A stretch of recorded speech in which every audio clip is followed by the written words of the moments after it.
AV in your ears. That's Ambush Being, giving you this audio visual down the most interesting street in the world.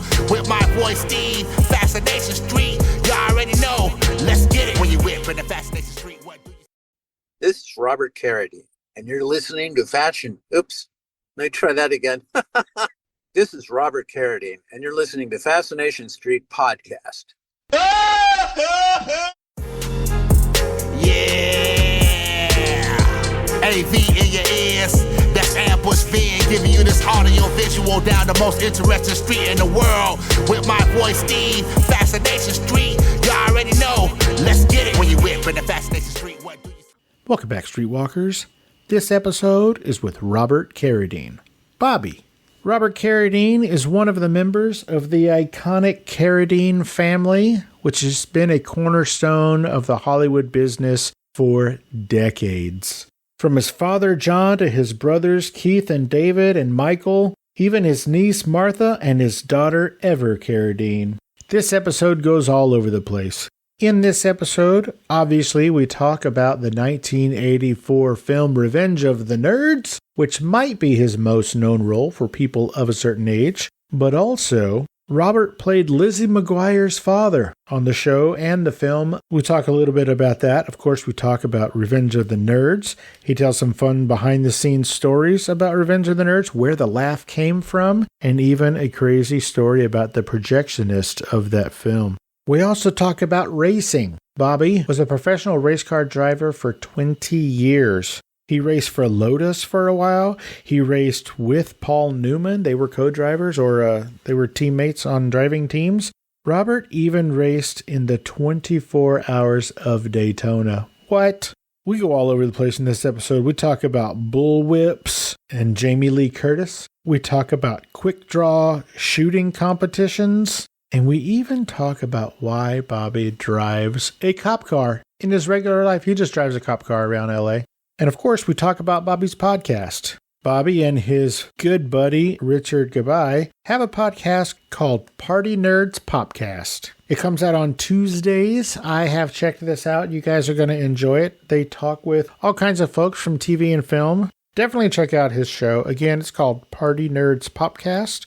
Richard Goodbye and Bobby are in a band called The Checks, and Bobby is nice enough to let me play one of their songs. I can't believe I got to talk to Bobby Carradine. What a super cool guy. Thank you so much, Bobby. I really, really appreciate it. And this is my conversation with the incomparable Robert Carradine. Prepare to be fascinated. Prepare to be fascinated.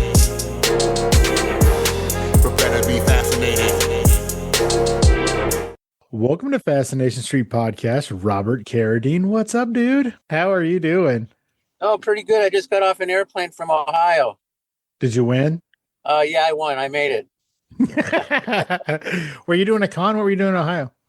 Well, it's sort of a con / be there for a film festival to judge student film. Oh, nice. Yeah. How's it going out there? I cannot complain. Good, man. I really appreciate you doing this. You are a legend and a hero. I wasn't allowed to watch my favorite of your movies for a long time. Okay. Because I think I was 10 when Revenge of the Nerds came out. Well, sounds like you had some conscientious parents. Okay. We could say that. Okay, yeah. But boy, when I was old enough or sneaked around enough, did I love that movie. You've done so many things. You did things way before that. You did things way after that. You're still doing things. We're going to talk about some things. Okay, man. But first, Robert, what I like to do is I like to start from the beginning. It helps us understand how the guests got from where they were to where they are. So where were you born and raised, man? Where'd you grow up? Los Angeles, California. Well, get right on out of the city. There's only like 4 people that are actually from LA. I know. Well, I was born at Cedars of Lebanon Hospital, which is kind of the intersection of Sunset Boulevard when Hollywood Boulevard and Sunset cross. It is now the Scientology headquarters for the world of Scientology. Wow. So you were born at the Scientology headquarters? Yeah, basically. That is rad. Now, you come from a long line of people in the arts, but also even before that, like your great grandfather was a biochemist named Max Hanius. That's correct. So, do you get free beer for life? Like, didn't he co-found the American Academy of Brewing? In Chicago, yes, he did. Do you get free beer? No. And also, your great grandmother on the same side, right? The sister of a famous historian. Oh, no, that's on my father's side. Oh, it's on your father's side. Yeah, the beer guy is on my mother's side. Beer, mom, historian, dad. Yeah. Oh, wow. So, what did you want to be when you grew up? I know that you weren't super into acting when you were young. What did you want to be? I wanted to be a racing driver. And you did. How long did it take you before you actually got to be one? I guess I was about 21 or 22. Dan Blocker's son, Dirk Blocker, and I went to the Riverside Grand Prix. It was called the Times Grand Prix. And we're standing up on this bluff overlooking a series of curves. And we're watching these guys race. And I mean, the first 4 or 5 guys are doing a good job. But then as you got a little farther down the field, they weren't hitting their apex. They weren't hitting their exits. And like, I turned to Dirk and I said, man, I can drive better than that. He said, well, maybe you ought to be a racing driver. So that's what started it. Really? Yeah. Listeners may know Dirk Blocker from the TV show Brooklyn Nine-Nine, I think. Yes. A bunch of other stuff, but that's his biggest thing, I think. So you guys go way back to when you were little kids. 21, 20, whatever, little kids. Yeah, whatever that was. Yeah. Okay, now, your first movie was with John Wayne. Yes. Was it intimidating to be on the set with that icon? Well, I guess not, because about 4 or 5 days into the production, I tried to tell him how to say a line. I'm sure he took that very well. Well, believe it or not, Steve, it didn't go over that well. What? But you know what? When you watch the movie, he made the adjustment. Oh, snap. Yeah, man. I love that so much. Oh, this is weird. Is this true? I heard that one time you left to go film a movie out of state and you forgot your luggage. Yes. What did you do? Did you just buy all new shit when you got there? Yeah. I mean, basically, I wore a wardrobe and I went to the CVS and got a razor and a toothbrush and toothpaste. But it's one of those deals where, like, when you use the iPhone for an alarm clock, it's real easy to set it for PM instead of for AM, which is what I did. And luckily for me, the friend that was giving me a ride to the airport called me about 5 minutes before departure time to tell me he was there, which woke me up. And I was like, oh, man, golly. All right, man, I'll be right there. And I just took off. Wow. So that was back in the days when you didn't have to be at the airport an hour and a half before your departure time. Well, no, this was actually pretty recent. Oh, no, really? It is just within the last few years. What was the movie? It'll come to me. I've put in the order. We'll see if it bubbles up. Like I said, we're going to jump around all over the place. It's called The Marshal. Oh, there you go. See, you put the order in and it came back. I love it. Yeah. You were on a reality TV show about, I think it was called Wife Swap. Yeah, I was on that. This is super confusing. So you were on Wife Swap and the guy you swapped with didn't have a wife. No, wait, he did have a wife, but you swapped with his girlfriend? I'm so confused. Well, it was an episode of Wife Swap, but it was actually Husband Swap. You guys swapped, yeah. Yeah, we swapped husbands. But he was married, but you went to go live with his girlfriend. Yeah, I don't think he was married. I think it was his girlfriend. And I'm not even sure it was his girlfriend. I think it was a girl that knew him. I love that so much. It was really slapdash, man. It really was, because according to that episode, you have your own private island. Oh, my God. I don't have a private island. It's a public island? I don't even have an island. Oh, my gosh. That's amazing. And ladies and gentlemen, no relation, but that was Terrell Owens that he swapped with. Harold Owens, yes. T.O. T.O. Did he really ask you for your wife's phone number? Yes, he did. What a nice guy. Yeah. Oh, my goodness. You once used a bullwhip to knock a cigarette out of Jamie Lee Curtis's mouth? That's correct. This was just at a party? Everybody was drunk? No, this is for a television show called Circus of the Stars. And they added this bullwhip act in case somebody that was scheduled fell out. So I got tuned up for about a month before I had to do it with a really good bullwhip expert. I wish I could remember his name. He was really great. But when it came time to do it, I walked out into the big circular area in a circus, and I got two bullwhips, and I'm popping them and banging them and making all kinds of noise. And then Jamie Lee walks out. She holds up, I think it was a banana or a carrot or something. No, she holds up a cigarette and bends over and like sticks it between her legs. So I pop it, it breaks, and the show goes on. Then she works up to the point where she puts it in her mouth. And I'm really nervous about getting close to her face. I mean, it's Jamie Lee Curtis. It could have ended her career before it even started. About the 8th or 9th pop going off right in front of her face, but not hitting the cigarette's starting to shake. And I thought, okay, I got to just do this. And I just went for it, and I broke it off at the filter. While it was in her mouth? Yeah. Good luck trying to get that set insured these days. Yeah. Do you still bullwhip? Like, do you still practice? And No. But I still got a bullwhip, and I still know how to do it. It's one of those skills. It's like riding a bike. You don't forget. Yeah, I would imagine Jamie Lee hasn't forgotten that either. Yeah. But you do compete, or you did compete in quick draw competitions. Is that right? That's correct. Under the name Bob Younger? No, Bobby Carradine. Come on. Well, no, there was a subsequent shooting competition where I did compete as Bob Younger, because that competition is put on by the Single Action Shooting Society, which is known as SAS. And you have to have an alias. So my alias is Bob Younger. Is it because you played Bob Younger in a film? No, that's not it. Bob wasn't one of the Youngers in the Long Riders? Or was there no Bob? Of course there is a Bob. I'm just messing with you. Oh, how dare you. You got me. You son of a gun. Do you still quick draw compete? No. Because you won it all and you're tired of winning? You won so much? Well, no, what it was the first time I did it, I was really young. I was like 18, 19, 20, somewhere in there. The competition was in Arizona. So I drove out there with a friend of mine, and there was a gunsmith in Hollywood named Andy Anderson, and he was the best. So he made it so that the Colt revolver could be drawn easier, and the hammer would come back easier, and the trigger would be a little more sensitive. Anyhow, when you do a fast draw, you knock the pistol out of the holster by the hammer.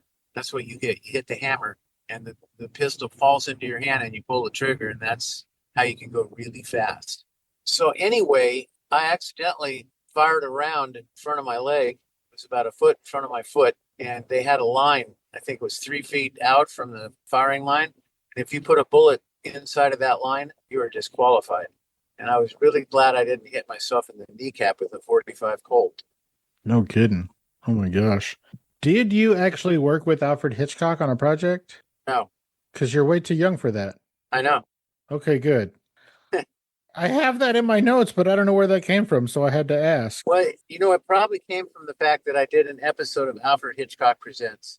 Ah, okay. But you didn't actually work with that dude. No, I didn't. Thank goodness. I hear he was not a nice guy. That's what I've heard. Maybe you could have given him some pointers on directing. Oh, yeah. That would have gone over real well, just like it did with John Wayne. Exactly. Okay, look, you played Lizzie McGuire's dad, right? For Yep. the whole run of the show and the movies and all that. I am in a little tiny town outside of San Antonio, Texas called Bernie. I've heard of Bernie. Do you know who's from Bernie or lived here? No. Right before she moved to Hollywood. I mean, right, like she moved from Bernie to Hollywood to become Lizzie McGuire. Hillary Duff was from here. He's from Bernie? She's not from here, but she lived here. Like they were in Houston and then they moved here and then from here to there. But yeah, Bernie. Wow. Bernie, Texas. Little Hillary. Little Hillary. Little Hillary. How did you come to be part of that show? Well, I had an audition that was arranged by my manager. I read the script, and I didn't really like this cartoon character, Lizzie. I thought that's really weird. But I thought, who am I to judge? So I went on the interview, and the producer, executive producer, and the creator were in the room with me, and they were laughing. And I thought, I don't realize what they're laughing at. Am I funny? And I got the offer. That's a great story. I don't know. I'm old, and my kids watch that show, but I kind of really didn't. Is that show still in syndication? Do you still get big fat checks from that show? No big fat checks, but it is still streaming on Disney. Hmm. Hmm. Little checks, little tiny ones. No checks. Yay! Well, boo! I don't like that. I'm gonna have a word with Mr. Disney. Okay, good luck with that. Thank you. Hey, Streetwalkers, here's a word from our sponsors. Let's get back into it. There is a movie that came out in 1984. It is called Revenge of the Nerds. Ah, yes. I think there was 7 of them in total. No, 4 of them. Same thing. Okay.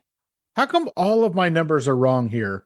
Probably because whoever's helping you handle your stuff is not paying attention. There you go. Okay, so there's 4 Revenge of the Nerds movies. When you auditioned for the first one, I know you weren't a nerd, so why did you take the role? Why did you do it? Did you know it was going to be that big? No, nobody did. I think one of the preambles to get in the movie was you had to turn it down.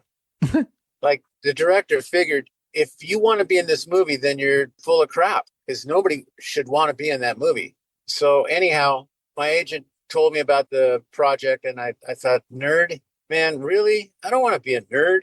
And he's like, well, just go in and meet. So that's all I had to do the first time was meet the director.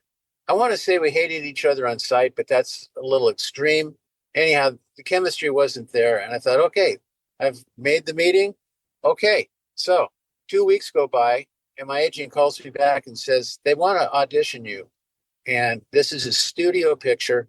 Get your act together and get in there. And I had long hair at the time. I was riding my motorcycle. So I thought, okay, all right, I'm going to show them. So I went out and I got a regular boy's haircut. And then I went to an optometrist and I was trying to pick out a pair of glasses. But all these glasses were like, the frames were $300-400. I'm like, that's crazy. And the guy said, well, son, you can't put just any old frame in front of your eyes. You only get one set of eyes. And I said, well, it's for a movie part, for the part of a nerd. I whispered it because I didn't want anybody in the store to hear me say that. And he said, oh, nerd? Okay, yeah, I got you. He goes in the back, he gets a shoebox, and he brings it out, and he opens up the shoebox. He reaches in there, and he pulls out a pair of those engineering glasses like they had in Apollo 13, all those engineers. So I had the regular boy's haircut, I had the engineering glasses, and I went to the studio to do the audition for these people. And they poke their head out of the inner office, and they look right at me, look the other way, and go back in. I thought, wow, that's really weird. So they come back out about 10 minutes later, do the same thing again. And I stop them. I go, hey, excuse me, but I'm Robert Carradine. I have an audition here today. And they looked at me and they were like, oh my God, Bobby? I said, yeah. I said, oh, wow, come on in. So I think that's what did it, is I showed him, I gave him a visual. Now let's talk about that character. The laugh is iconic, but where did you get the laugh from? Because you don't laugh like that. I got the laugh from Jamie Cromwell, the actor that plays my father in the feature. And it was the night before we're going to start shooting. And I went over to the director and I said, listen, his name is Jeff Canoe. I said, the script talks about this honking laugh and I don't have that. I don't know what to do. He said, well, here, look at this. And he put in the audition tape from Jamie Cromwell where he did the laugh. I was blown away. And we were having this kickoff party the night before we're going to start shooting. And I went over to Jamie. I said, man, your laugh is really damaged. He said, that's not my laugh. I said, it's not? He says, no, that's what I came up with for the role. I go, oh, you mean it's a technique? He said, yeah. I said, oh, you got to show it to me, man. And the next day we're in the station wagon with the cruise control lock on 35. Let's wicker on up to 38. That was the first day of the stereo Skolnick honking laugh. You're smart, easygoing, get your father's good looks.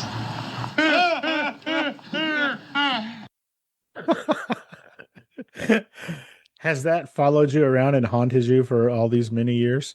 Yes. Do you regret it? Not at all. Oh, good. You shouldn't, because it is iconic. Now, I heard a story about that film and the projectionist. Is there a story about the projectionist for that film? Yes, Would you like to tell it? of course. It's during the panty raid. We've installed the cameras in the sorority girl's house. And this one girl is naked and she takes off her towel and we see the whole thing. And she did not tell her father, the projectionist, that she was in this movie. And he's looking at the dailies from that sequence. I don't know if your listeners know what dailies are, but dailies are when you look at the footage that was shot the day before to make sure you didn't miss anything. And he walked out on the projection process that night. He was really pissed. So he quit? Yeah. Oh, I love that story so much. That poor man. That's a good. Oh my gosh. Yeah, I know. Okay, I love that movie. Thank you so much for that movie and all of its sequels. You are amazing. I want to talk about racing. Oh, good. Me too. First, I want you to tell me about your cop car. You have a cop car or had a cop car? You still Yes. have it? I have a cop car. Bought it brand new. It's a Dodge Charger Police Pursuit. Why do you have it? Why did you buy it? Well, I've been driving police cars for basically since Nerds, because Nerds had this fleet of nondescript cars that they would use to, dress the set. And they let the actors use these cars so they didn't have to rent us cars. So I saw this one that was an unmarked police car, and I started driving that one around, and it was so great. The way it stopped, the way it turned, the way it went, everything about it, the vehicle dynamics, I loved that car. They let me keep the car. So what I did, I drove it back to LA. My little brother, Mike Bowen, and I went to the fights one night, a couple of weeks later in Culver City, and we were late. And we thought, well, it's just a prop car. It's not even registered to us. We'll just park it in front. So we parked it in front of the auditorium, went in there and looked at 2-3 hours of boxing. We came out, the car's just sitting there, no ticket, no nothing. And that's when the light bulb went off. And I was like, ding, that's it. That's how you get around LA. And so ever since then, you've just had a cop car? Yes. And do you get tickets? Have you gotten pulled over? I've been pulled over a couple of times. How does that go? Well, the first thing you want to know is who I work for. And I go, oh, no, I'm not a police officer. I'm an actor, and this is a motion picture car. And that tends to shut it down. Nice. So is that a tip that you share with everybody? I just did. Well, that's true. Everybody in LA, go get yourself a cop car. Well, the thing about the police car in Los Angeles is that people are real polite all of a sudden. Normally, people drive like a-holes in Los Angeles, but when this car's around, they get real polite. I have a pickup truck for my other job. It's white and it has a black grill. And around Texas, cops drive trucks or Suburbans. Yeah. And so when I get on the highway, people think I'm a cop, if they're just looking in the rearview mirror. Yeah. And so what they do is they go 10 miles under the speed limit, which Right. just pisses me off. Just right in front of me because, they don't want to get a ticket, but also they're in my way. I'm like, move. I'm not a cop. Move. No, I totally get that. That happens to me as well. But usually they pull over. Yeah, not in Texas. They just slow down and that's it. Okay. Okay, so you're a race car driver. You raced professionally for how many years would you say? 20. Oh, that's more than one. That's a Yeah. lot of years. Yeah. Now, you did race the 24 hours of Daytona, Yes. and your co-driver was Paul Newman? Well, Paul Newman was in the other car. It was a 2-car team. 2-car team. 3 drivers per car. Wow. How'd you guys finish? Our best finish was 8th overall, 3rd in class, which is pretty darn good for a car that at that time was already 6 years old. What car was it? The Ferrari Daytona. That was really cool, driving a Daytona at Daytona. Yeah, that's pretty sick. Yeah. Was it Newman Racing or what was the team? I think it was called Modena Sport Cars was the name of the team. But Newman's car had some sponsorship that my brother and we didn't have on our car. It was T. Edwards. And I think there's another company, New Hero. I think these were clothing companies at the time. Got you. Which brother raced with you? My brother, David. Oh, nice. Yeah, he was the car owner. He didn't drive. Oh, good. That's very good. Not a good driver? Well, he was a good driver in his own mind. Oh, nice. Aren't we all? Yeah. Who'd you drive for? Lotus. Yes, I drove for Lotus. You drove for Lotus. And when I drove for Lotus, that was another team that I was on with Paul Newman. Oh, snap. Yeah. So you and Paul just hanging out all the time, eating salad dressing? Well, it's funny you should ask because I called him up after he won the 24 Hours of Daytona in his class. He said, "Have you been to an IndyCar race?" I said, "No, I don't think so." He says, "Well, why don't you get yourself to," he named some airport in upstate New York, Westchester, maybe. He said, "Get yourself to that airport at 2:00 Thursday afternoon, and we'll go up to Toronto and I'll show you an IndyCar race." So he picked me up in his jet. We flew to Toronto. The customs people came on board. "Anything to declare?" Paul says, "No." "Have a nice weekend, Mr. Newman." We get out of the jet. We get in a helicopter. The helicopter takes us right into the racetrack, and there's a golf cart waiting for us to take us from the helicopter to the team transporter. So it was pretty swanky, and we did some hanging out. Was that the best you were ever treated as a race car driver? Yes. That sounds amazing. Oh, the point of the story was that when the weekend was over and we were flying back to Westchester, I can't think of the name of this airport. It's something like that. Anyway, he had some salads, like 4 salads on the plane. He was there. I was there, one of his drivers and maybe the driver's girlfriend. He said, "You want a salad?" I said, "Well, you got any dressing?" Have you been to Adam Carolla's studio and or car museum? No, but I did do some kind of a setup for a possible car show with Adam Carolla and this young guy who is a drifting expert. And we did some exploratory filming to see if it would work. You know, the idea that they had for this car show. I think it was going to be like Top Gear, except Top Gear USA, but it didn't go. Yeah, Adam has talked about that before. The reason it didn't go is because at the time they tried to bring back Knight Rider and it failed epically. And so the networks were like, no more car shows. Oh, okay. So obviously, you know that Adam has almost every car that Paul Newman drove. I didn't know that. Really? Yeah, he has almost every one of them. I think he's got like 9 of them or 11 of them or something like that. He has a lot of them. Wow. And he's got, you know, the fire suits and the helmets and all the shit. And he races them. Wow. Hey, Streetwalkers, here's a word from our sponsors. Warning. Not listening to Fascination Street podcast may cause unexpected side effects. Side effects may include sudden fits of boredom, irrational curiosity about everything you missed, the inability to name your favorite podcast interview, spontaneous ignorance of obscure celebrity stories, talking to coworkers about nothing because you didn't hear the latest episode. Other symptoms may include excessive use of the phrase, "Wait, what happened?" Chronic seriousness with no trace of laughter or delight, unexplainable urge to scroll aimlessly instead of being entertained. In rare cases, not listening may lead to wandering aimlessly through podcast apps, overexposure to true crime reruns, and thinking you're cooler than you actually are. If you find yourself experiencing any of these symptoms, stop what you're doing immediately and download Fascination Street Podcast. Ask your podcaster if Fascination Street Podcast is right for you. Spoiler alert, it is. Let's get back into it. Now, your first car was an AC Ace 1956 with a Ford 289? What?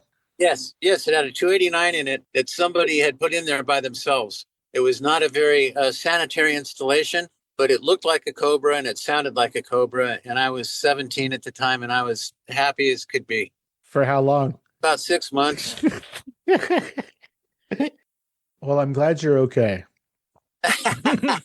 Thank you. Now, you've been in a couple of accidents, but one of them left you in a full body cast? That's incorrect. Good. That makes me happy. Yeah. Tell me about that horrific car accident, the recent one. Oh, where I had a head-on collision with a semi-truck? Is that the one that your, at the time, wife was in the car with you? Yes. Tell me about that accident if you want to, if you're okay with it. Yeah, it was a big mistake. Let's put it that way. Okay. Cool. Was it after the wife swap? Oh, were you fighting over Terrell Owens? Yeah, it was right after that. Well, I'm glad you're all right. Now, you are in a band. What? You're in a band. Yeah, I'm a guitar player.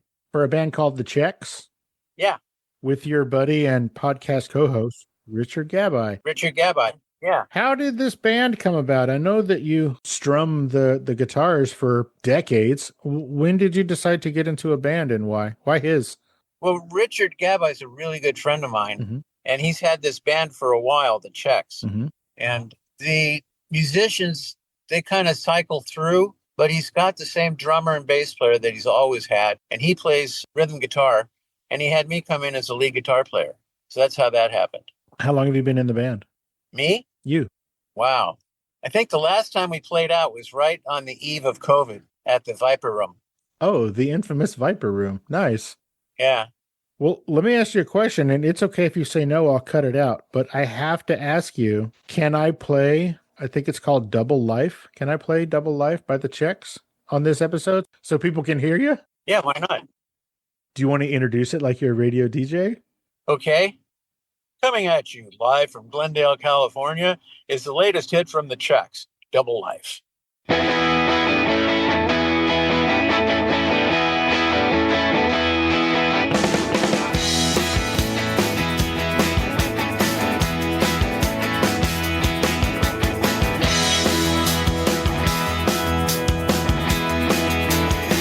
The way you stop and go, the way they never know. Who are you gonna take home? Who you gonna leave alone? You know it isn't right, the way you live your double life.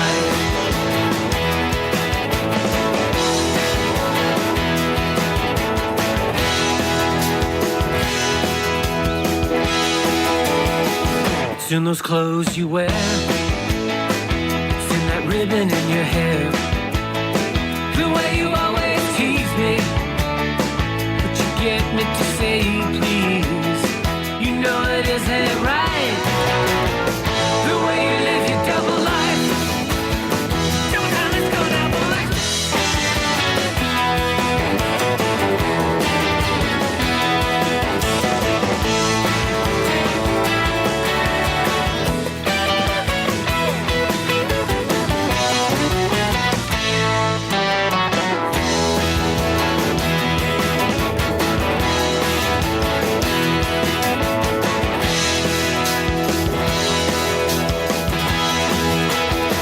The way you stop and then go, the way they never know. Who are you gonna take home now? Who you gonna leave alone now? You know it isn't right, I said it isn't right. You know it isn't right, the way you live your double life. The way you live your double life. The way you live your double life. The way you live your double life. The way you live your double life. Love it. Thank you for that. You have a podcast, as we mentioned, you and Richard. You have a podcast called Party Nerds Popcast. Yes. When did that start and how come? It started in April, and it's because of a friend of Richard's who had witnessed me and Richard hanging out, shooting barbs at each other and just like hanging out. And he said, you know what? This is a podcast. And he talked us into it. That's how it happened. It's very simple. And do you do this at somebody's house or a studio or what? We do it at Richard's house. We kind of rearranged the furniture in his living room, and that's it, man. That's our studio. And is it his daughter that is a producer on it? She's one of the producers, yes. Miriam Gabbard. She does a great job. Oh, thank you. Absolutely. You're welcome. You have guests that are on the show. I don't think there was a guest on the first one, but you guys have guests on the show that are in and around film and television industry? That's correct. Word on the street is that there is an upcoming episode with Clint Howard. Is that true? That's correct. Do you have any idea when that's coming out, or is that not up to you? It's not up to me. I don't control the order at which they're disseminated. But yeah, we got one with Clint coming up. That dude is my boy. One of the reasons that I started this podcast is I had been doing some other podcasts with a friend of mine where we were just shooting the shit and covering whatever pop stuff. But then I had made friends with Clint kind of over the internet. And then oddly enough, through an actual letter, like a paper letter, I wrote him a letter, which my wife thought was insane. Yeah, it is pretty insane. It is pretty insane. But we became friends. And then I don't know if he talked about it on the show, but his hobby at the time was he made snow globes. And he made me a snow globe. Wow. Like he made one for me. But the catch was he couldn't ship it because it would lose water, and I couldn't put it on a plane because it would lose water, or because I couldn't get it through security because of the water. So the only way he would let me have it is if I drove it back to my house. So I flew out to LA. I stayed with him for a few days, and that's when I started my podcast. So I took equipment and just talking to him, I started my podcast on that trip like 8.5 years ago, and I just interviewed a bunch of people I had met in LA. And he was one of the first. That guy was rad as hell. I love that man so much. Yeah, he's a piece of work. He is. And I got to interview his dad too. Oh, really? I was the last long form interview with Rance before he passed. Wow. That's pretty groovy, man. The whole family is so cool. So I'm looking forward to hearing Clint's episode. That's going to be super exciting for me. You have, I think, 3 projects that are in pre-production, as far as I could tell from the internet. You have a movie that's in pre-production called The Driver? No? No. Oh, the internet is incorrect. Yeah, it even says you're playing Antonio Politano. I don't know who that is. I don't either. And then there's another one that says is in pre-production called Spectre. Didn't ring a bell. This is fantastic. How about a movie called COVID 2021 where you play a doctor? You got me again. This is amazing. The internet is a liar. Son of a bitch. You sound like you're surprised. Yeah, no kidding. Yeah, that is a good point. Okay, tell me about the screen test with Al Pacino for Godfather 2. How about that? Well, they were filming up in Nevada at the house that was on the lake. They flew me up there and another couple of actors, and we sat around for hours. And finally, it was time to go do a screen test. So they dragged me out into like the driveway / garden area of the house. And there's a path that walks up to the area where I was standing. And I was introduced to Al Pacino. Al, this is Robert Carradine. Robert, this is Al Pacino. I go, hi. He's like, Robert. He wasn't happy about this. And Coppola says, okay, so you've been in college and you're home for vacation and you want to try to talk your dad into letting you become part of the family business, okay? All right, roll it. I mean, just like that. I'm going to do an improv with Al Pacino? Oh, my God, man. Anyhow, they wound up not using that part in the movie. And I'm really glad because Robbie Benson got it. And Robbie Benson does not look remotely like Al Pacino. And I'd like to think I have a resemblance. So anyway, that's that story. I agree with you. I actually met Robbie Benson once. Nice guy. Yeah. Okay, you have 3 kids. Is that part right? That's correct. Okay. So Marika and Ian, they're not actors, right? That's correct. But Ever is. Yes, and she's in everything. She's amazing. Yeah, she's really good. Have you 2 been in a project together?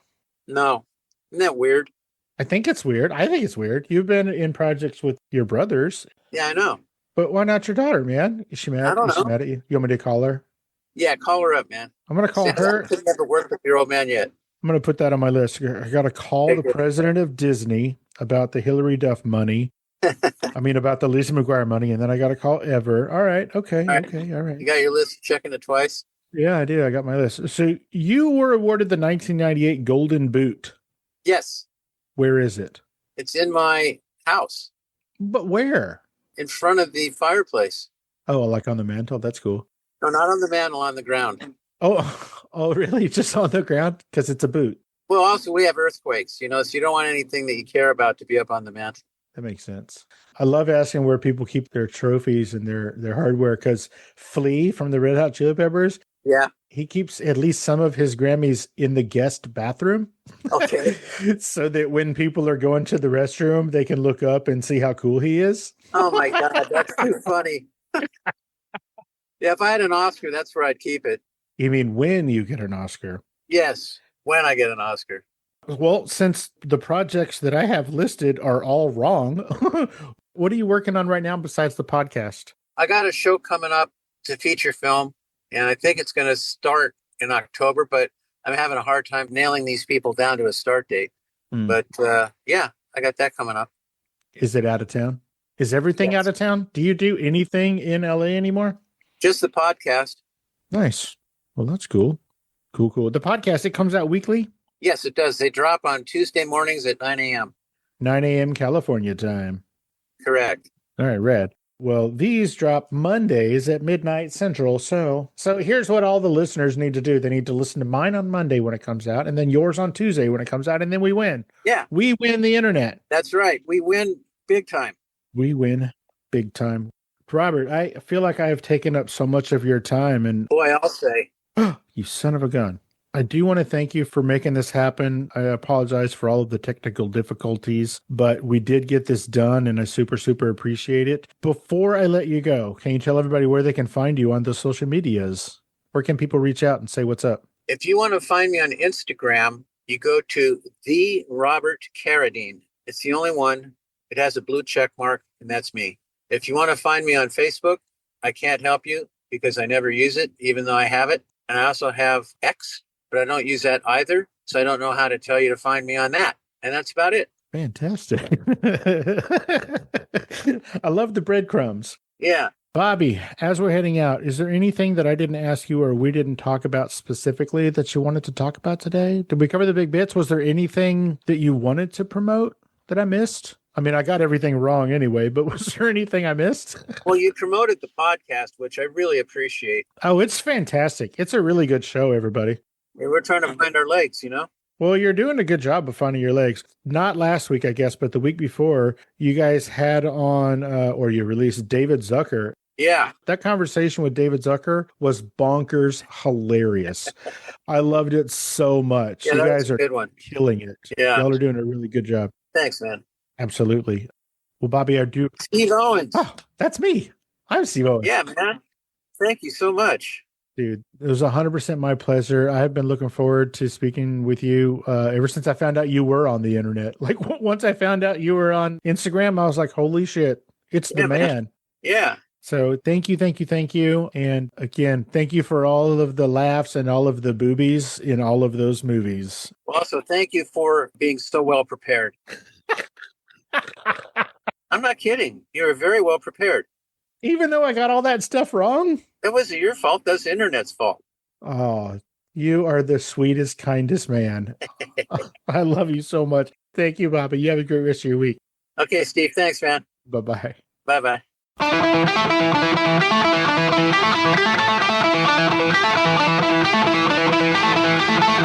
Opening music is the song FSP Theme, written, performed, and provided by Ambush Vin. Closing music is from the song Say My Name off the 2021 album Underdog Anthems, used with permission from Jax Hollow. If you like the show, tell a friend. Subscribe and rate and review the show on iTunes and wherever else you download podcasts. Don't forget to subscribe to my YouTube channel. All the episodes are available there as well. Check me out on Vero at Fascination Street Pod and TikTok at Fascination Street Pod. And again, thanks for listening.